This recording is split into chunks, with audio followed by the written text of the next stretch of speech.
வணக்கம். அமெரிக்க ஜனாதிபதி Donald ட்ரம்பின் golden டோம் ஏவுகணை பாதுகாப்பு திட்டமானது உத்திசார் ஸ்திரத்தன்மைக்கு அச்சுறுத்தலாக இருப்பதாக ரஷ்யாவும் சீனாவும் தெரிவித்திருக்கின்றன. ஒரு வரலாற்று சிறப்புமிக்க அணுசக்தி ஒப்பந்தத்திற்கு மாற்றாக ஒன்றை உருவாக்குவதில் ஈடுபடாமல் இருந்ததன் மூலம் அமெரிக்கா பொறுப்பற்ற முறையில் நடந்து கொண்டிருந்தது.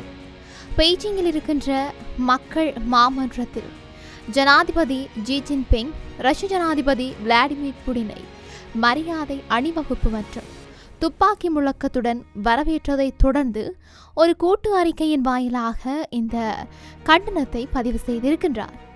ட்ரம்பின் கோல்டன் டோம் திட்டமானது இடைமறிப்பு ஏவுகணைகள், உணர்விகள் மற்றும் கட்டளை கட்டுப்பாட்டு அமைப்புகள் போன்ற தரைவழி பாதுகாப்புகளை விரிவுபடுத்துவதையும் அதே நேரத்தில் சுற்றுப்பாதையில் இருந்து வரும் அச்சுறுத்தல்களை கண்டறிந்து கண்காணித்து தேவைப்பட்டால் சுட்டு வீழ்த்துவதற்கான விண்வெளி சார்ந்த கூறுகளை சேர்ப்பதையும் நோக்கமாக கொண்டிருக்கின்றது.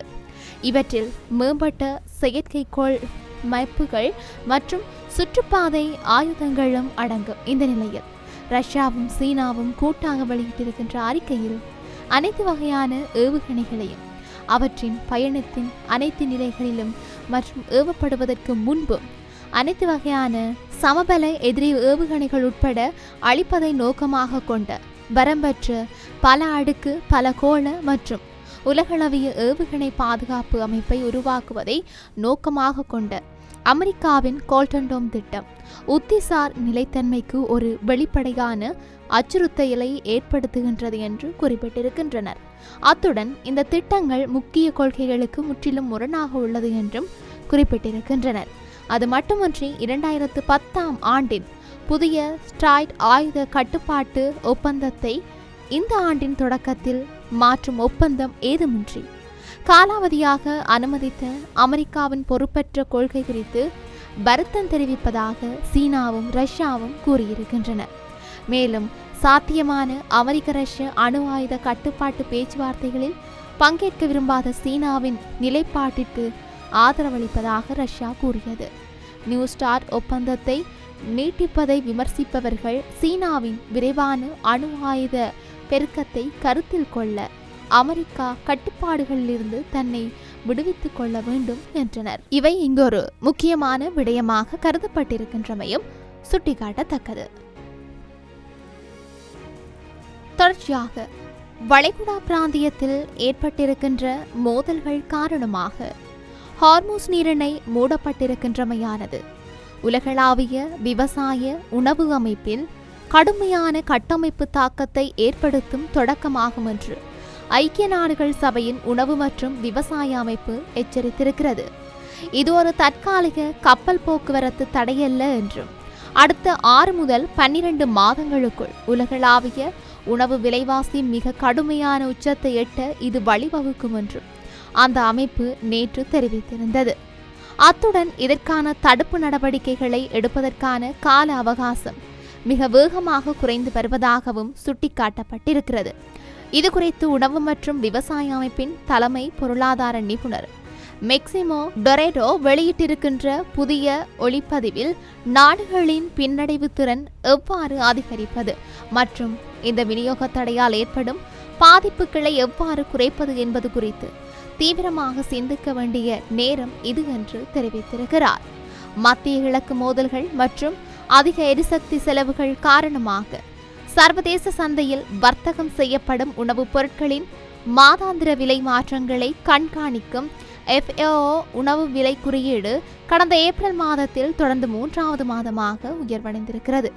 இந்த நெருக்கடியை எதிர்கொள்ள அரசாங்கங்கள், சர்வதேச நிதி நிறுவனங்கள் மற்றும் தனியார் துறையினர் இணைந்து மார்த்தவர்த்தக பாதைகள், ஏற்றுமதி கட்டுப்பாடுகளை தவிர்த்தல், மனிதாபிமான உதவிகளை பாதுகாத்தல் மற்றும் போக்குவரத்து செலவுகளை தாங்குவதற்கான மாற்று வழிமுறைகள் குறித்து உடனடியாக முடிவுகளை எடுக்க வேண்டும் என்று அவர் வலியுறுத்தி இருக்கிறார். இதற்கான குறுகிய கால நடவடிக்கைகளாக வர்த்தக நடவடிக்கைகளை மாற்று நில மற்றும் கடல்வழி பாதைகளுக்கு மாற்றுதல், குறிப்பாக எரிசக்தி, உரங்கள் மற்றும் விவசாய உற்பத்தி பொருட்களுக்கு ஏற்றுமதி தடைகளை விதிப்பதை தவிர்த்தல் மற்றும் மனிதாபிமான உணவு உதவிகளுக்கு எவ்வித வர்த்தக கட்டுப்பாடுகளையும் விதிக்கக்கூடாது என்று பரிந்துரைக்கப்பட்டிருக்கின்றது.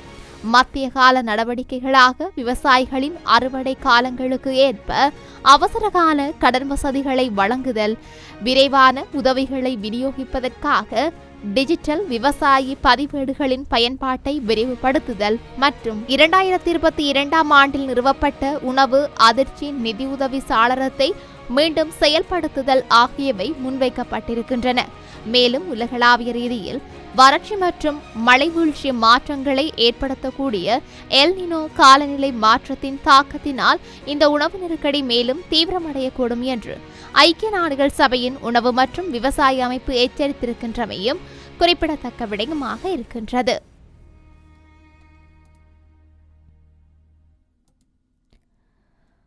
தொடர்ச்சியாக காசாவுக்கு மனிதாபிமான உதவிகளை ஏற்றிச் சென்ற கப்பல் குழுவிலிருந்து கைது செய்யப்பட்ட வெளிநாட்டு ஆர்வலர்களை இஸ்ரேலின் தீவிர வலதுசாரி தேசிய பாதுகாப்பு அமைச்சர் சீண்டி துன்புறுத்தும் காணொலியொன்றை வெளியிட்டிருக்கின்றார்.